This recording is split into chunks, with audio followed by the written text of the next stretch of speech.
I'm recording just to make sure that, or to attempt to not have to do things multiple times.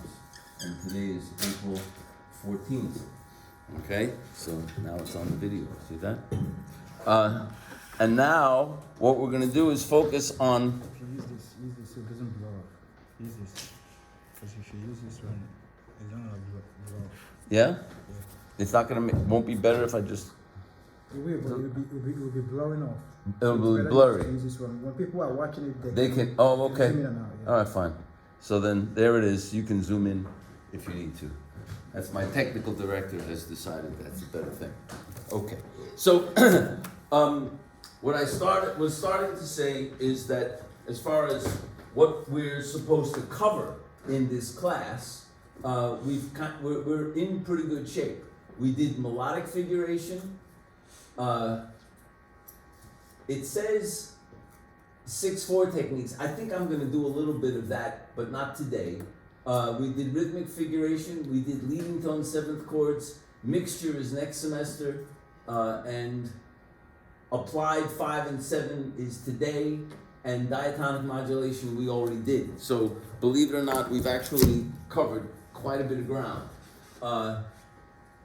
I did the two sections, the two chapters on 7 diminished 7 and applied chords in sort of opposite order because I thought it would be helpful to have more time thinking about how you use diminished 7th chords and both the 7 diminished 7 and the half diminished 7, as well as we discovered the half diminished 7 that belongs to the minor mode. Where does the half diminished 7th belong? Where does it live in the minor mode? There's a half diminished 7th chord that lives in the minor mode. If somebody spell a half diminished, give me an example, Lily, just your favorite half diminished 7th chord. What are the notes that are in it? Doesn't have to be your favorite, it could be just E, sure. And then G. Well, it's gonna be, if it's a 7th chord, we know it's got those notes. It's got an E, G, B, and D, but which one of them has to be? I think B is flat. The B is a flat. So if the B is flat, that is a half diminished 7th chord. It belongs to two different keys. This is a diminished triad and a minor 7th. That's a half diminished 7th chord. We notate it like that, right? It belongs to two different keys. What are the two keys it belongs to, Jay?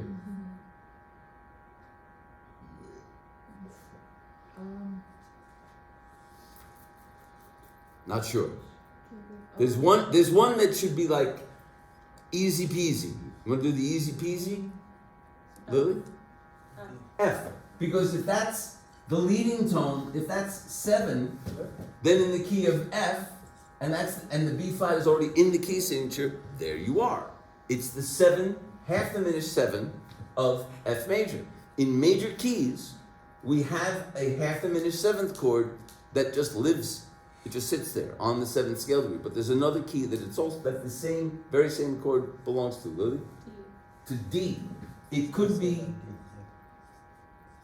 which is the same key signature. It could be, well, I'm going to give a little space here. Because it could be in the key of D minor, in which case, what is it, David? Daniel, sorry. It's been a week, you know. It's a 2 chord, exactly. It's a 2 half diminished 7. We still put the symbol half diminished 7th on it, but it's a 2 chord now. And why did I leave a space in between, Matthew? Why did I leave a space in between? Don't know. Does a 2 chord go directly to a 1 chord? It used to resolve first. To what? It resolved to another 2 goes to 7 again. a what? You could go to 5 or 7 before 1. It could go to a 5. Like that, perhaps. That if I put it all in one octave like this, that's actually the 5, 4, 3. Right? And if I want to be fussy about it, I might want to do that. Put the 6 there because the 6th above the bass is the C, and that's the note that's modified, so to make it a C sharp, so that half diminished 7th can go to the to the 5. So if I just did this, that's the 7 of, that's the first one. It's a 7, half diminished 7, which goes to a 1 chord, directly to the 1 chord. And it's major. But if I take that same chord and make it a 2 chord, and that's, you know,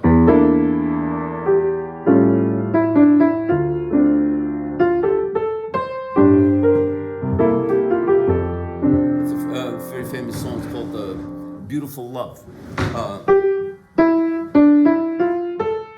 There's the 2, 5-1. It's actually in D minor. And then G minor. And it goes to F major. So that's a little, not exactly these 2. It's actually, the first progression is a D minor, a 2-5-1 to D minor that uses that E chord, but then when it goes to the relative major, to the F, it doesn't use the 7 diminished 7. Yes? The 2 7 diminished can also go to 7 diminished, right? Because Well, you could, from the 2 half diminished 7, you could have an alternate, I think this is what you're talking about, where it goes the 7 half to the 7 fully diminished. fully diminished. Yeah, because the Yeah. 2 half diminished would go to the 7 diminished 7 and then on to the 1 chord. Yes, it could certainly do that.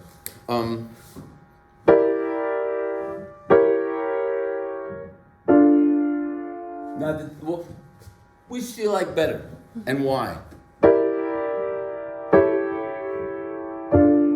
Or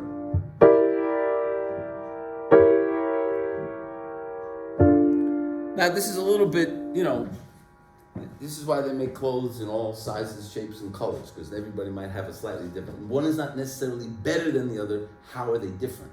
I like the first one because it feels like it has more momentum. This first one had, your word momentum is, I think, on the right track, and I prefer that one also. But yes. I think I prefer the second one because it's not, what There you can go. do, but See? I Right, expect you to hear right. it. Yeah, I mean, the difference is there are 2 new notes in this one, so that what kind of gives the momentum. You know, you get 2 new notes, so you get something. There's a more of a contrast. I kind of prefer that one because of that reason. I think Orense prefers this one for exactly the opposite reason, because it has less. It's closer. There's a little less that happens. Fine. Again, one is not better than the other. They're different, and if you're learning how to listen. There's only 1 note, whereas this one has 2 notes. Okay? And composers are sensitive to these things. One of the things about all of that, it has to do with this, thank you, with the Roman numeral roadmap, where if you go to the 2, then it must go to 5. But if you're already on the 7, you can go directly back to the 1. That's basically the difference between the 2 and why that 2 needs the dominant. The 2 half diminished 7th is a predominant chord, so it needs to go on to its dominant and then on. But that's not the topic of today's discussion. The topic of today's discussion is this Beethoven example, which I asked you to look at, and I sent you a video.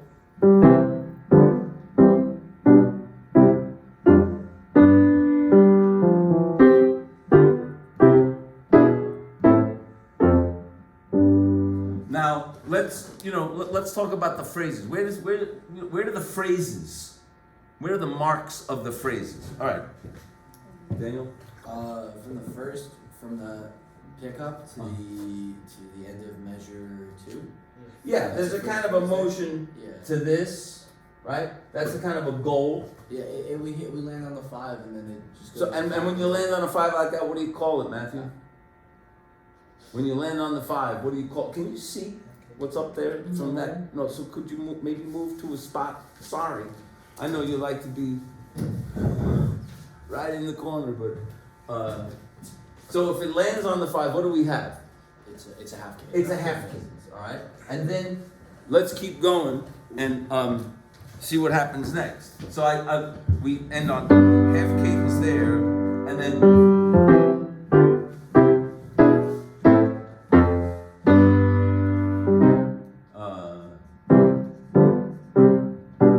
and so where's the next stopping point? Where you start before you go on. Right. That's 4.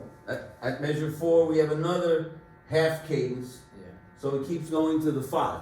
Let's look at those two and see what's different about them and how they interact with the roadmap, let's say. What's the chord progression? There's a couple of things that are really, really common in that first progression, Matthew.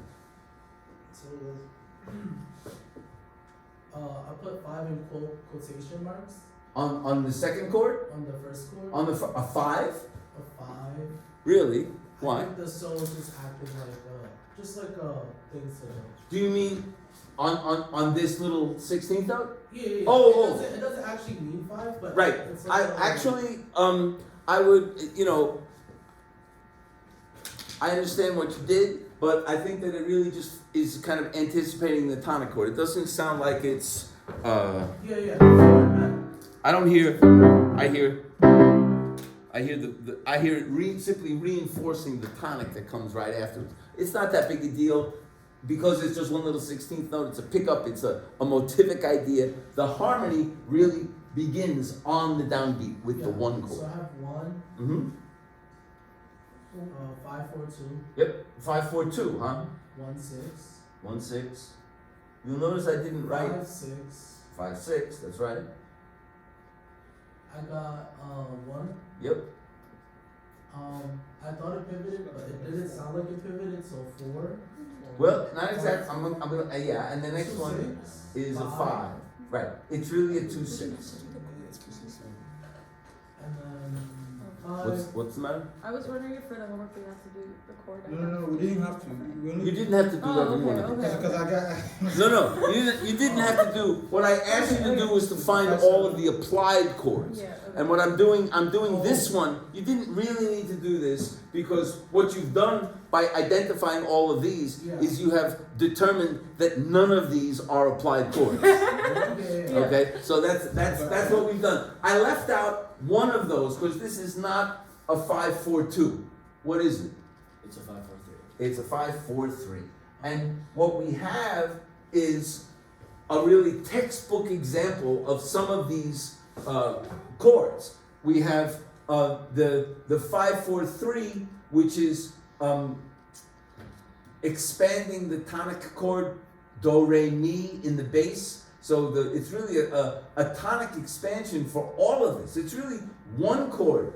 If you wanted to really think about the deeper structure,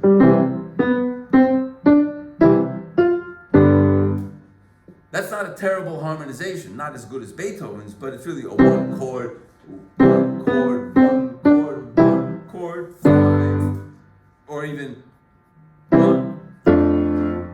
Then the 2-6 leads us to the 5 chord. So what you want to try to do, what Matthew did, which is what theory students do all the time, which was fine. It was mostly correctly done. You didn't get that 5-4-2 correct, but everything else was good. And what you do is you look at each little chord and you give it a label. That's not analysis. Okay, that's not analysis. That's like going into if you were trying to analyze a building and you said there's a brick, there's another brick, and there's another brick, there's a window, there's a door. That's not analysis. You're identifying things accurately, but it's only when you take that minuscule analysis, that chord by chord analysis, and take a step back and see how the whole thing is fitting together that you are doing something that we might call analysis. So the analysis here, and we're not going to do this with the whole thing, so otherwise it'll take forever. But we basically have a tonic expansion. The tonic chord is expanded through its 1-6 and then back to its 1 chord through the use of these contrapuntal 5 chords. So it's going through the expected sort of circulation of the 1 to the 5 and the 1 to the 4 to the 5 and so on. But what's more important is that we have a kind of a 1 which then goes to a 2/6 and then a 5. That summary is really what's going on, okay? And you want to always be looking for these kinds of things. And that is the essence, actually. That's the most important way to think about how the applied chords work. Because the applied chords don't disrupt this. And let's look at the next, think about what I just said. The applied chords do not get in the way of or impede this large emotion. They enhance it in some way. So if I look at the next phrase, because we've got another one that goes to a 5 chord.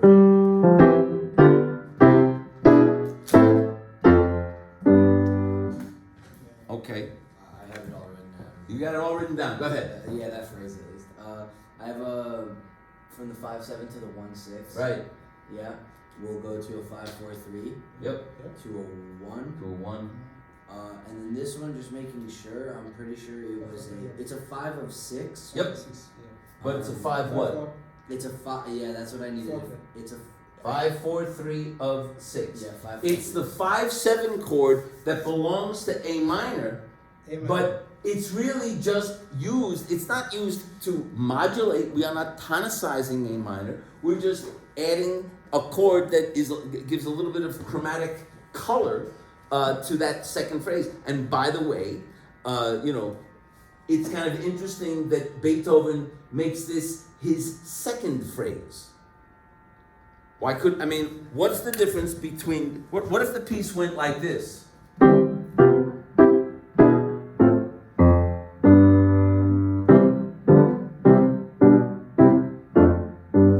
I just played them backwards.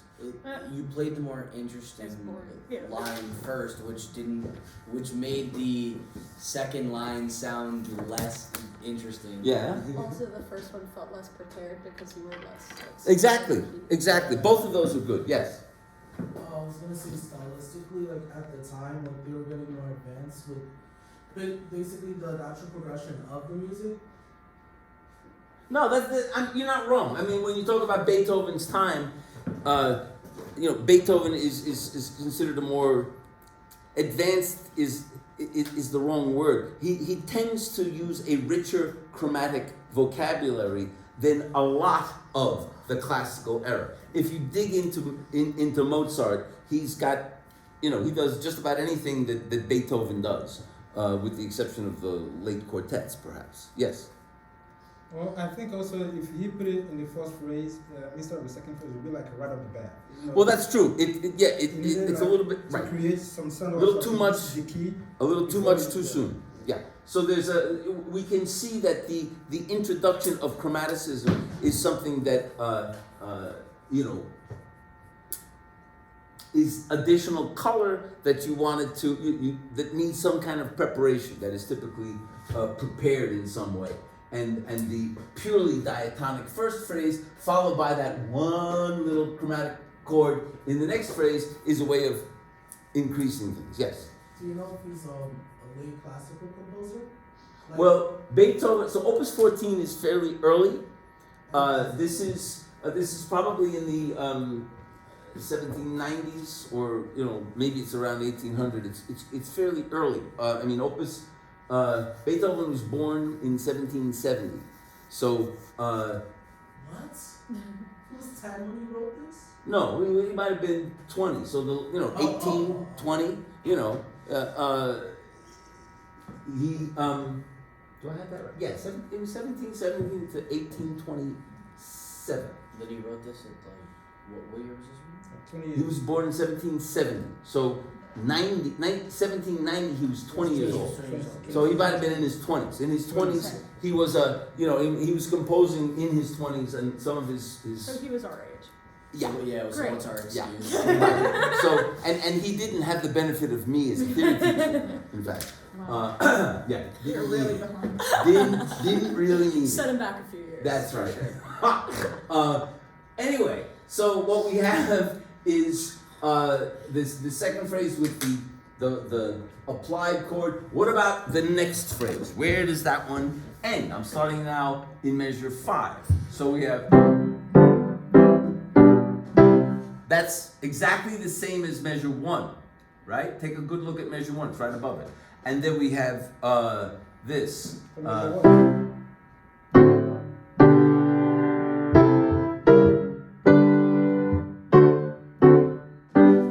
what? Yes. Okay, it's a little confusing for me, but what I wrote there is I know you went to G. Yep. I'm using 5, 4, 3, and 5. That's in measure 6. Okay, so the first thing to understand is, so it gets to G. And is this G, do we hear it as a tonic that is continued, or do we hear it as a 5 that had its own applied dominant? Yeah. That one. That one, right. Because when you get, actually look at measure 9.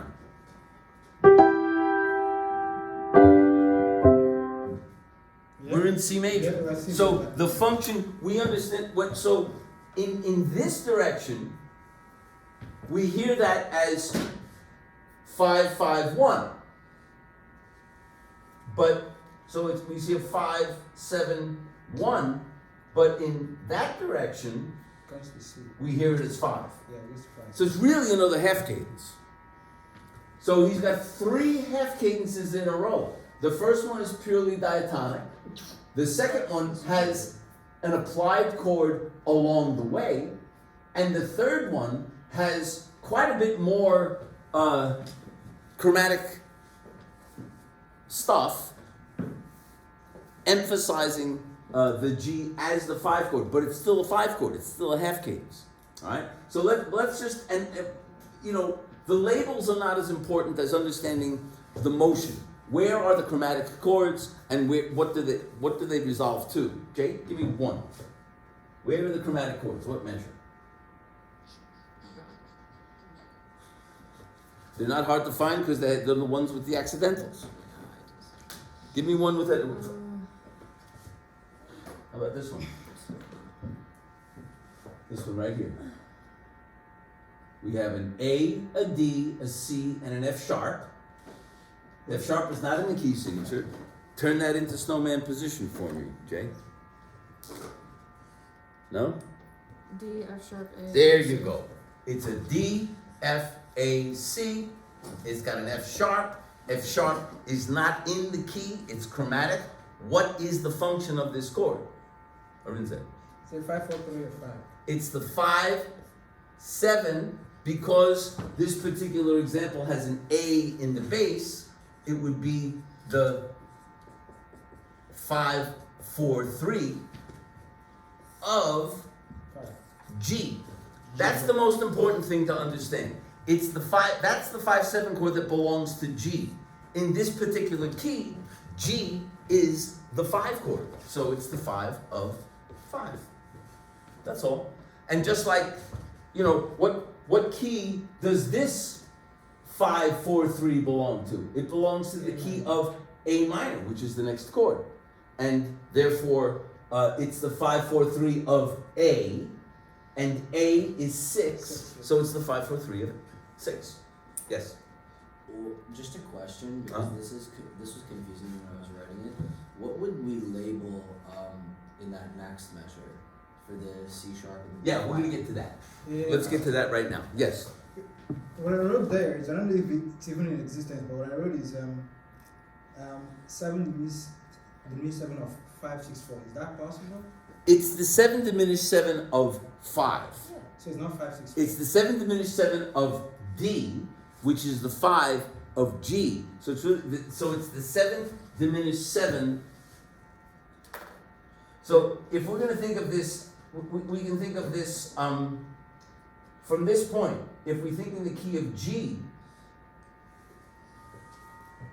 then it's a 5, 4, 3, a 1, 6, a 2, 6, a 7 diminished 7 of 5 of G, followed by the 5, 6, 4, which then resolves to the 5, 3 across the bar.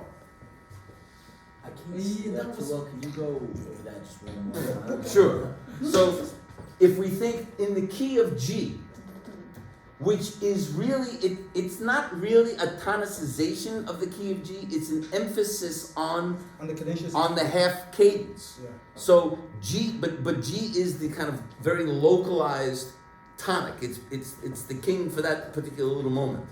Okay? And what you get is the 5 of G to a first inversion chord. Then you get a 2/6, the 7 diminished of D. And the simple idea is that whenever you have a 7 diminished 7, you know what the tonic is supposed to be. Because you got the leading tone. Yeah. So the leading tone goes to the tonic. So Is it a 2/7 chord? where? Because Oh, I'm sorry, you're right. yeah. 265. 265. Sorry, 265. Thank you. Just Yes. because I saw the G in there, Yep. I was like, ooh. It's a 265, and then the 7 diminished 7 of 5. Then that's really a cadential 6/4 that resolves a little unusually. Usually the 4 goes down to 3 and the 6 goes down to 5, but he has everybody go up, and then it comes down, and then it resolves to the G, which is kind of the localized one. But we hear the whole thing as an expansion of 5. Sorry, one more time. Sure. It's a fully diminished 7th chord, right? Yes. Yep. 7. C sharp, E, G, and B flat. And one of the things that, where do you expect that chord to resolve? If it's a C sharp, E, G, B flat, what is the root of the chord that you expect it to resolve to? Either to D, either to the D chord or to, if the B flat will go up to the B. No, let's go into this. Let's go D, into D D. or The C sharp is going to resolve to the D. That's the leading tone. C sharp goes to D, the chord is a D chord. That's why we're going to call this a 5, because D is the 5 of G, even though it is first encountered with a 6 and 4 above it. That's the cadential 6/4. That's why let me write a slightly different progression that illustrates this. So if I had let's do a different key just to keep things interesting. So if I had 1, 4, 5. Let's make it really simple. All right. So there's 1, 4, 5. There's my progression. You getting that on? Sure. So we have 1. So if I had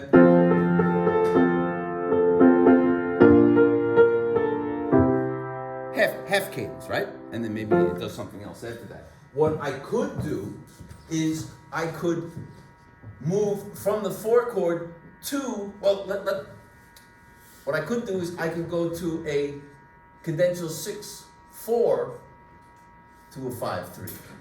So now if I did this,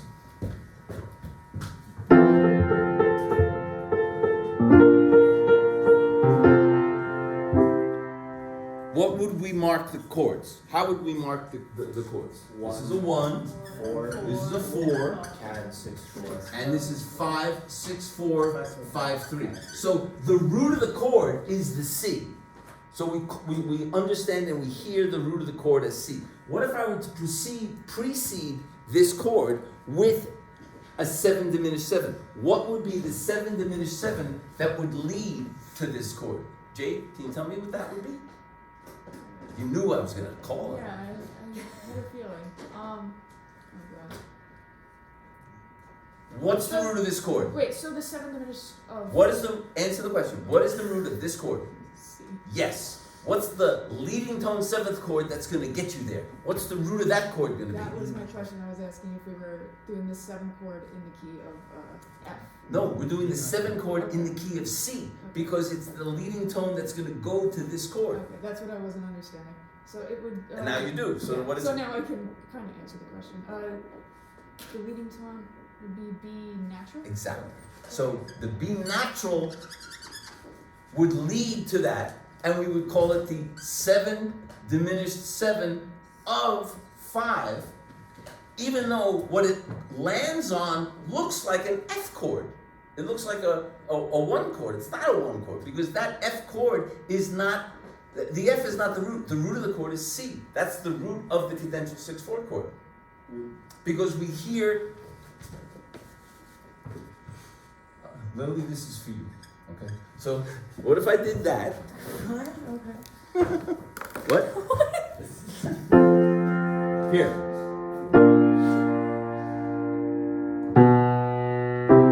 Now, what would the chord be? What Are would, you saying that because I'm not a piano?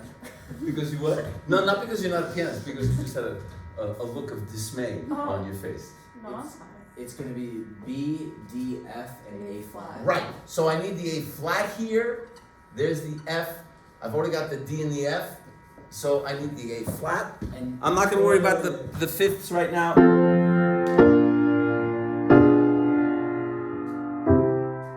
And what I've done is I've taken the 1 chord, going to the 4 chord, instead of going directly to the 5 chord, I got this applied, this is an applied diminished 7 diminished 7th chord to it. Everything is the same. It's just that now all I did was make it 5/3, right? That's what just it. I don't have the 6/4. What the point I'm trying to make here is that when I add the 6/4 to this, your 7th is going to the 3rd, which is well, don't worry about it. You're right. Yes, that's true. That's not. But the point is that there's a slightly irregular resolution of this because the A flat really wants to resolve to that G, and the F really wants to resolve to the E, and the D wants to resolve to the C. But we get this thing in between first. That is a non-harmonic, a pair of non-harmonic tones, a 6th and a 4th up above the root of the chord. That's why we still call it a 5 chord. Otherwise, we would have to say, would we have to call this a 7 diminished? It's not a 7 diminished 7 of F. It's a 7 diminished. When you put B natural as the root of a 7 diminished 7th chord, that B natural has to go to C as its resolution. So that's why we have to call it, and that just is completely in line with what we've always been saying about the cadential 6/4 is that it's a 5 chord. Even though when I teach theory to students about the cadential 6/4, I tell them play the 1 chord in your right hand and the 5 note in your left hand, and then move the right hand so that the 1 chord resolves to agree with the left hand. That's what a cadential 6/4 does. I got the 1 chord kind of in the right, but it's only when you get the 5/3 that you actually have the chord. Okay? So First question. yes. Can you? What I wrote is I call this a 7 diminished 7 of cadential 6/4. You don't have to say of cadential 6/4. It's a 7/7 of 5. Because that's what it is. Because it's the 7/7 of the 5th scale degree. And that's exactly what Beethoven uses right here, except that since we're in the key of G, C sharp is the leading tone to D, which is the 5, and there's the 6/4, and then it resolves to a 5/3. Actually, to an 8/5/3. Sorry, 7/5/3, because it's got the 7. Okay. Now let's not worry about all of these details. Let's go on a little exploratory hunt and find all the applied. Give me one on the table. And then what's the next one? For measure 9. Yep. You have this. You have 5/4/3 and 5/4/2. That's the second. Okay, and so last chord. is this an applied? You're talking about this one and this one. Yep. Okay. Is the first one an applied dominant 7th chord? Why not, Lily? Because it doesn't actually have an accidental. Right. The F natural is a cautionary accidental indicating that this G is not a new tonic, but we're moving directly back. We're in the key of C major. Yep. So it's a cautionary accidental. It's just a 5/4/3, not an applied 5/4/3. But what about the next one? It's an applied. What's that? It's an applied. Yes, F major. that's right. It's the 5/4/2 of F. What is F in this key? F in C. 4. It's the 4 chord. So it's the 5/4/2 of 4, and it's followed by a 4/6. And by the way, notice what he does in the very next measure, in measure 10. What is this?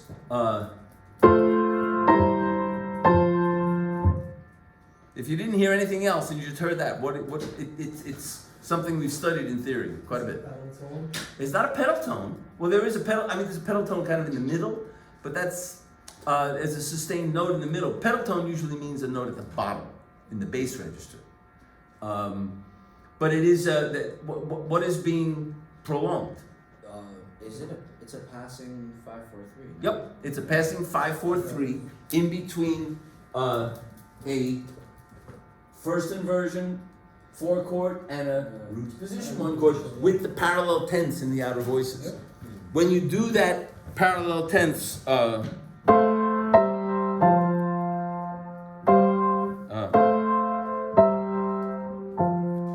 that very common voice leading with the parallel tenths between the outer voices is quite typical. So that we have another 5. This one is a 4/3 of 4. So we have a little expression of 4. But these are applied chords. We haven't modulated to the key of 4 because we don't have a full progression or a cadence in 4. And then what happens in the next spot? Jay, what's the next one that you have indicated?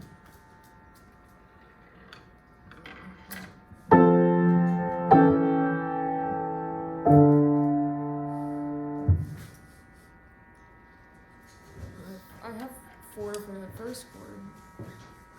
Oh, yes, the first chord is a 4 chord, but we're looking for the applied chord. So that would be the one with the C sharp in it. What's that? No. Okay, Matthew, what is it? Okay, I'm gonna let Daniel tell me. It's a 5 of 2. It's right. It's It's a 5/6/5. 5/4/3. What? Because it's a 7th chord. Yeah. It's a 7th chord, so this is the 5/4/3 of 2. Yeah. Oh. 2, Going to. and it started with it was a 4 chord, which then now we all know that the 4 chord, once we get into predominant land, the 4 chord can turn into the 2/6. The 2 can turn into the 4 can turn into the 2 because they've got 2 out of 3 of the same notes. But what we basically have here is a little progression that is a little, and keeps going a little bit, of the 2 chord.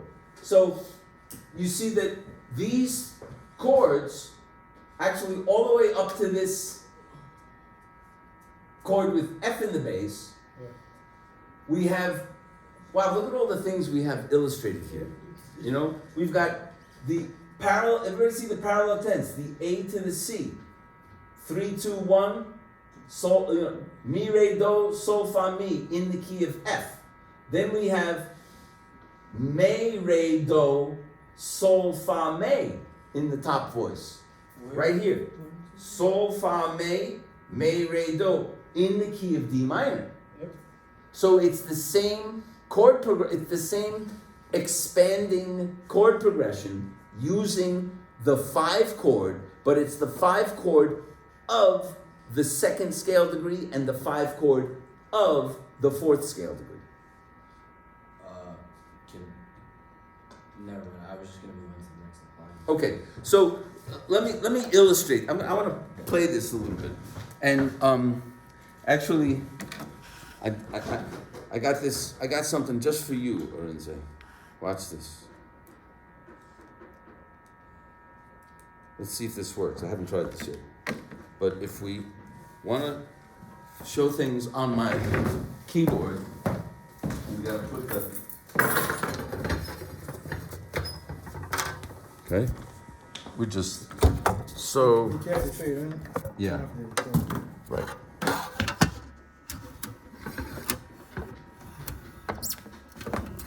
It's a little higher for you. Okay. Let's see if that works. Oh. So. it better? Well, It's That one a shiny. little bit back. Yeah, Got a lens flare going on, that's fun. how's that? I ain't doing anything. Is it? No. Wait a minute, that is a little better. but we should get you a. Wait a minute, I'll turn it off and you'll see. Oh yeah, that's better. It's a little better. We'll get you a ring light. Yeah, that's what it needs, a ring light. Okay, so what the point I was trying to make is that we have this progression that we've, and I really have to do this to make so you can see. So if we did this, there's the parallel tenths. There's the voice exchange. But what I can do is I can do this in a progression just like the one that I have on the board. I'm doing it in F major now. So if I would, and then, let's see.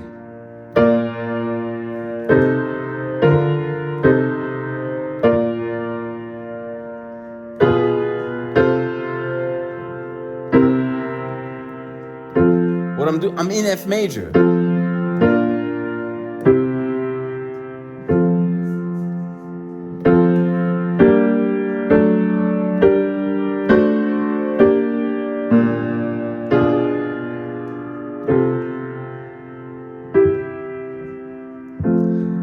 So I can play these common progressions, the parallel tenths, or the voice exchange,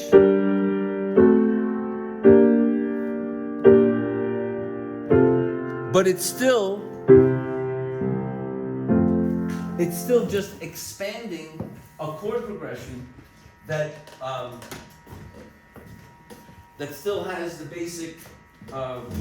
Right, now we gotta move this back over here.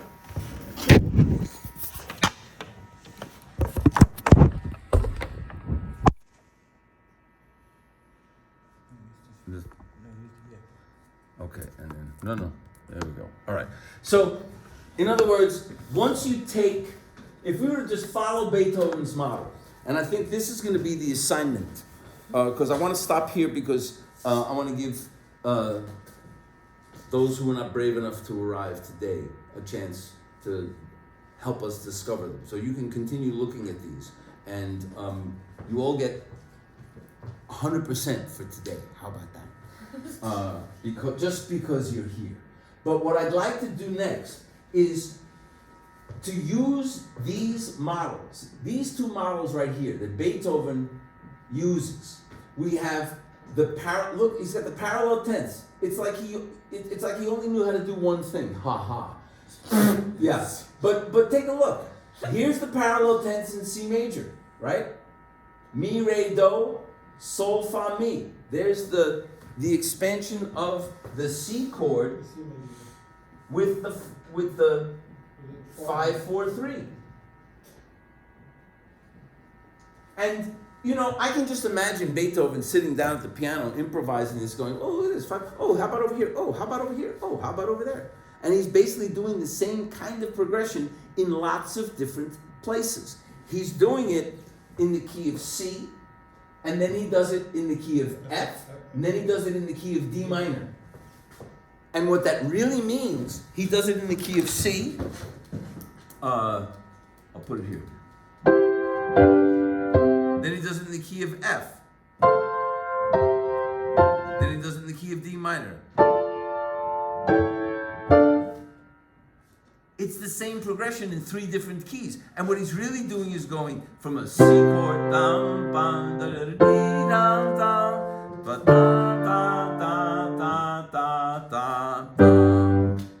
So the progression is really C to F to D minor to G, with all these chromatic chords added in.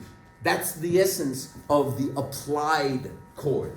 They're not modulations to these other keys. They're chromatic chords that lead you along the way, enhancing an otherwise diatonic chord progression. The diatonic chord progression is C, followed by F, which is 4, followed by D, which is 2, followed by G, which is 5. and even the G chord gets its own. Look at the G chord.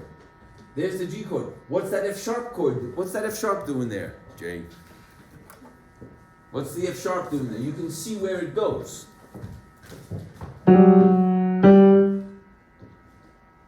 That F sharp goes to a G. So what do you think it might be? When you have an F sharp that goes to a G, I think, what syllable? T-do. So if it's T-do, what is the 7 diminished 7th chord that lives on F sharp? Spell it for me. F sharp? Give me the letters. F sharp, A, C, and E flat? Yes. E flat, because E flat belongs to the key of G minor. Right? F sharp and E flat, it's a little weird to have a sharp and a flat in the same chord, but that's only because the fully diminished 7th chord always needs an accidental. It either needs the accidental for the leading tone or for the 6th scale degree, depending on whether you're in major or minor. And in this particular case, he's going to the G, which is the 5. And by the way, you'll notice that he gets to the to this. There's the 7 diminished 7. There's the F sharp. What chord are we on now? That's right. That's just a 4-3. So this is a 5, 4, and 4-3, not 4-3 up and down. I don't think he was playing with that necessarily. But this is the 4 followed by the 3, which is just like the cadential 6-4, 5-3. Because when you have a cadential 6-4, remember, you already have 4-3. It's the same 4-3 over the 5 chord. I've got a different key up here on the board, but it's the same idea. That 4-3 is the same 4-3 without the addition. Did you just fix that? Okay. No. It's okay. Yeah. It's almost good. So that's the same 4-3. So here's what I'd like you to do. I'm gonna make this an assignment for everyone. You'll hear it live. Okay? What I'd like us to do is pick a different key. Let's pick the same key. Let's do G major. Just because we don't want to hurt ourselves. Okay? So if we pick G major, what you're going to do is you're going to write a 4-voice chord progression. Yeah, let's put it on So this. you sing. So, with my, there it is. So, you're going to write a 4-voice chord progression that follows the Roman numeral roadmap. So if you just wanted to go, I'll just make one up. 1, 6, 4, 5, 1, 4, 5, 1. Okay? So those are my notes. And in the key of G, there will be.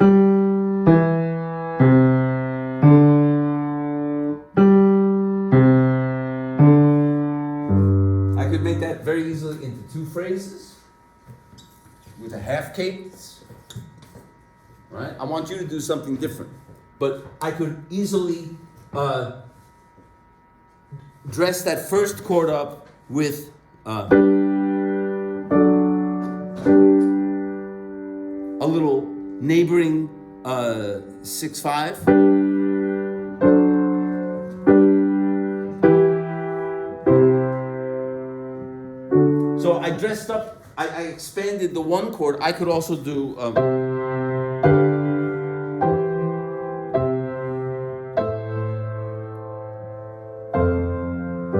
what I did was I played the passing 5-4-3 with parallel 10s, adding on to this. You see what I'm doing is I'm taking the basic idea of the Roman numeral roadmap and adding additional chords to it. Now I could take that. What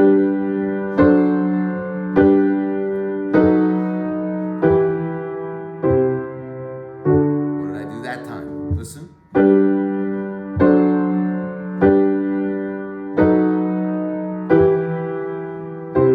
Where are there new chords? Yeah, something like sort of a passing tone or. I did right. I did do, ti, do. That took care of the one, and then what did I play? G sharp. No. Well, you did a 5 and 6. Sorry, Right. not G sharp. Where am F sharp. I? Yeah. So.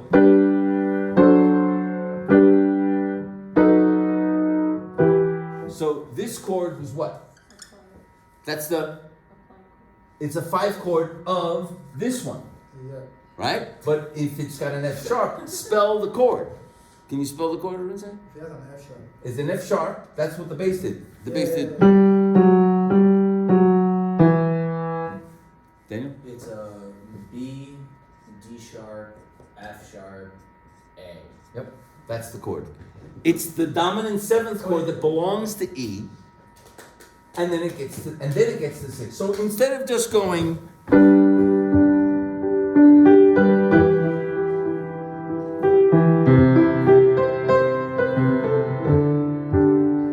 That's Taylor Swift, okay?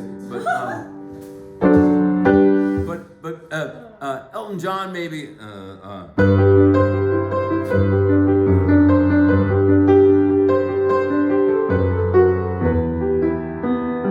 He might do something like that, a little more, couple more chords. Sorry, I don't mean to disparage someone who's so successful. The community would have had That's- that for that one. That's right.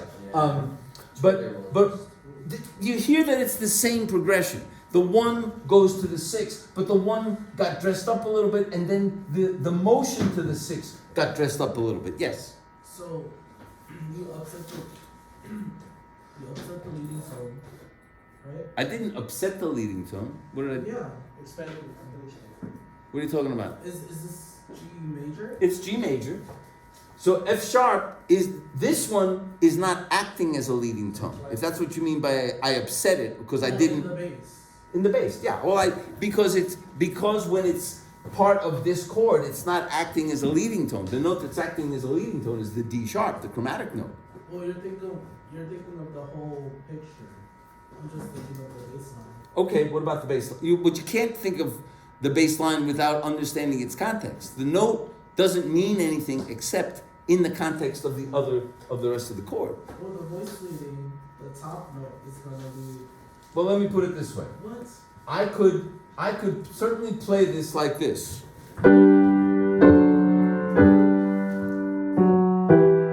I could just play an F sharp passing tone. Perfectly fine. But this, now I've harmonized the passing tone with the chord that is the 5, 4, 3 of 6 leading to the 6th chord. Now I could also make a chord that leads to the what's the 4th chord?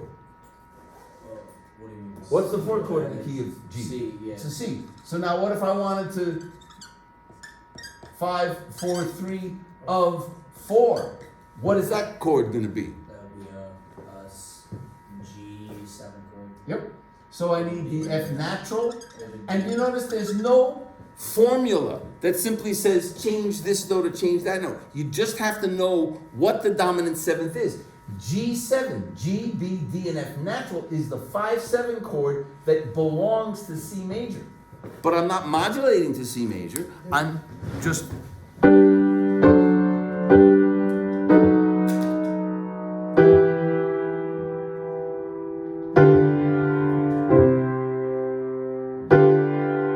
That F natural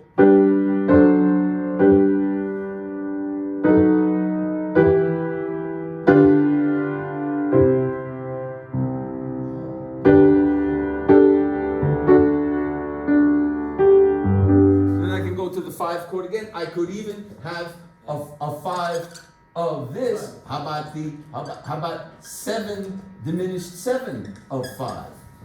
So now my chord progression that started out like this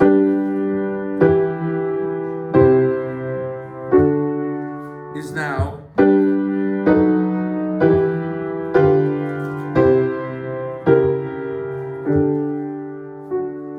perhaps.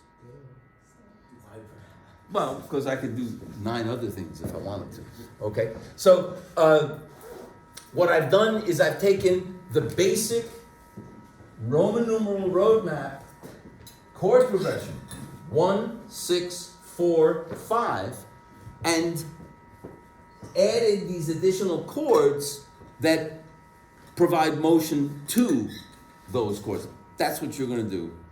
All right. I'd like a 8 bars. How about So you want us a 1 to a half cadence, and then another progression. Keep them really simple, and then insert the other chords. You want to write them out in 3 voices in your right hand, 1 voice in the left hand. You'll notice that I was able to find a very smooth voice leading. Sometimes it'll be smooth, sometimes you might have a leap, but mostly we're trying to get the sound of these in your ear. So you want to make sure you play them. Okay? Good. All right. so you Have a want nice us to just weekend. add the apply chords. That's it.